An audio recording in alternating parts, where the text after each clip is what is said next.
আৰু কোনে কোনে চৰকাৰৰ দাবী কৰ্মচাৰী সমাজ ওলাই আমাৰ নিজৰ প্ৰাপ্তিৰ কাৰণে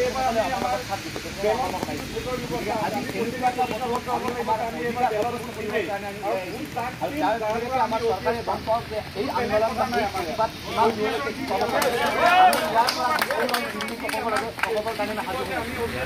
সৰ্বসাধাৰণ জনতাই এতিয়া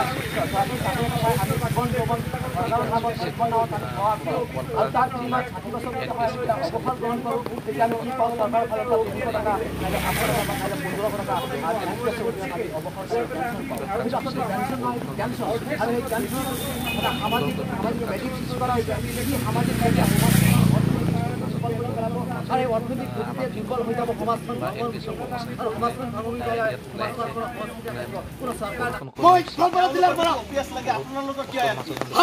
মই প্ৰত্যাহ্বান জনাইছো অসমৰ মুখ্যমন্ত্ৰীলৈ বিভাগীয় কৰ্তৃপক্ষলৈ যে আমাৰ কৰ্মচাৰী আৰু শিক্ষক সমাজৰ যদি NPS লাগে আপোনালোকৰ OPS কিহৰ ভিত্তিত লাগে জনকল্যাণকামী ৰাষ্ট্ৰৰ এই নীতি নেকি এই অসমৰ নীতি নেকি এই ভাৰতবৰ্ষৰ নীতি নেকি আমি প্ৰত্যাহ্বান জনাইছো প্ৰত্যাহ্বান জনাইছো গোৱালপাৰাৰ পৰা আপোনালোকে আগত এই অহা যিটো বিধানসভা হ'ব তাতে আপোনালোকৰ কাৰণে NPSৰ ব্যৱস্থা কৰক তাৰপিছত আমাক এই NPS লৈ খেলি দিয়ক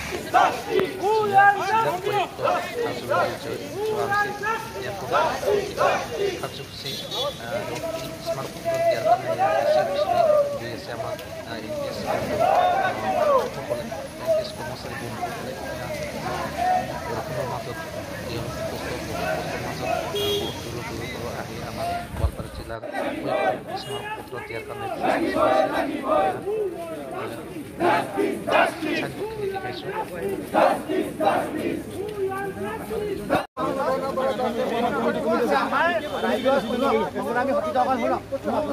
আপোনালোকৰ জিলা সভাপতিক মন্তব্য দিব দিয়ক নিজে নিজে মন্তব্য নিদিব আপোনালোকৰ মন্তব্য মোৰ মন্তব্য মই আপোনালোকৰ মতামতহে ব্যক্ত কৰোঁ মোৰ কোনো ব্যক্তিগত কোনো মতামত শিক্ষকে এই জীৱনটো নিজৰ শিক্ষাদান কৰাৰ পাছত ছাত্ৰ ছাত্ৰীৰ ভৱিষ্যতৰ পোহৰ বিলোৱাৰ পাছত ইয়াত আহি আজি থিয় হৈ আছে আৰু এইটো তাৎক্ষণিক প্ৰতিবাদ নহয় আগতীয়াকৈ এডমিনিষ্ট্ৰেশ্যনক জনোৱা হয় আজি মেমৰেণ্ডাম দিবলৈ সকলোখিনি আহিছিলোঁ আজি DC মহোদয় যে এনেকৈ ওলাই গ'ল তেখেতে আমাক অপমান কৰা নাই আপোনালোককো কৰিছে কাৰণ আপোনালোকে আমাক তেখেতৰ হৈ ইয়াত থিয় দি কৈছিলে যে তেখেত এটা ভিডিঅ' কনফাৰেঞ্চত আছে তেখেত ব্যস্ত আছে তেখেত কিছু সময়ৰ পাছত আজৰি হ'ব আপোনালোক দেৰিলৈকে ৰ'ব লাগিব যদি তেখেত দেৰি হ'ব আপোনালোক ৰ'লে তেখেত আহিব পাৰিব কিন্তু নোৱাৰে আমি কৈছিলোঁ যে আমি ৰ'ম আপোনালোকে কোৱাৰ মতে আমি ৰ'লোঁ তেখেতে কিন্তু আজি সমগ্ৰ গোৱালপাৰা ডিষ্ট্ৰিক্ট এডমিনিষ্ট্ৰেশ্যনক মিছলীয়া বুলি ইয়াক প্ৰমাণ কৰি থৈ গ'ল কাৰণ তেখেত ওলাই গ'ল আমাৰ সন্মুখত যদি তেখেত ব্যস্ত আছিল তেখেত যদি ভিডিঅ' কনফাৰেঞ্চত আছিলে তেতিয়াহ'লে তেখেতৰ প্ৰতিনিধিত্ব কৰি যিকেইজন বিষয়া আপোনালোকো ডাঙৰ ডাঙৰ অফিচাৰ আপোনালোকৰ মুখেৰে কথা শুনি আমি বিশ্বাস কৰিছিলোঁ নহয় তেখেতটো আপোনালোকৰ অন্তত সত্য প্ৰমাণিত কৰিবলৈ ভিডিঅ' কনফাৰেঞ্চ শেষ কৰি আহিব লাগিছিল এই যে ওলাই গ'ল তেখেতে এইটো প্ৰমাণ কৰি গ'ল যে এইটো এটা একো ভিডিঅ' কনফাৰেঞ্চ বা এনেকুৱা বিশেষ কামত নাছিল সেইটো তেখেতৰ এটা ইগ' ইছ্যু আজি ইয়াত থিয় হৈ থকাখিনি কিন্তু সাধাৰণ খাটি খোৱা জনতা নহয় আজি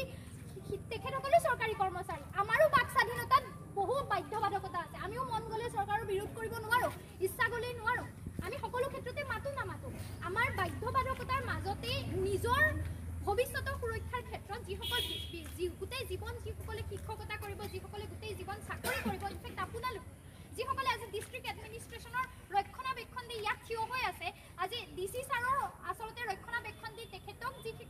যিকেইজনে ছিকিউৰিটি প্ৰদান কৰিছে সেইকেইজনেও কিন্তু ভৱিষ্যতে সেই একেটাই ভৱিষ্যত পাব যিটো ভৱিষ্যত আমি পাম যিটো ভৱিষ্যত এই বিষয়াসকলে পাব কাৰো ভৱিষ্যত সুৰক্ষিত নহয় বাবেহে আমি আহিছিলোঁ আৰু এনে এটা পৰিৱেশত যেতিয়া ডিষ্ট্ৰিক্ট এডমিনিষ্ট্ৰেশ্যনৰ বিষয়াজন এনেদৰে মূল বিষয়াজন এইদৰে অপমান কৰি শিক্ষকসকলক ওলাই গৈছে এইটো আচলতে গোটেই গোৱালপাৰা জিলাখনৰ বাবে মই নতুন গোৱালপাৰাত কিন্তু মই ভাবোঁ যে এইটো গোটেই গোৱালপাৰা জিলাৰ শিক্ষকসকলৰ বৰ চূড়ান্ত মই গোৱালপাৰা মহাবিদ্যালয়ত কৰিছোঁ নতুনকৈ চাকৰি কৰিছোঁ আৰু দেখোঁ যে বিভিন্ন অনুষ্ঠানত তেখেত আহে ডিষ্ট্ৰিক্ট এডমিনিষ্ট্ৰেশ্যনৰ লগত আমাৰ বিভিন্ন মিটিং হয় আমি তেখেতক সসন্মানেৰে অতিথিৰ আসনত বহুৱাই তেখেতৰ ভাষণ শুনোঁ তেখেতৰ কথা শুনোঁ কিন্তু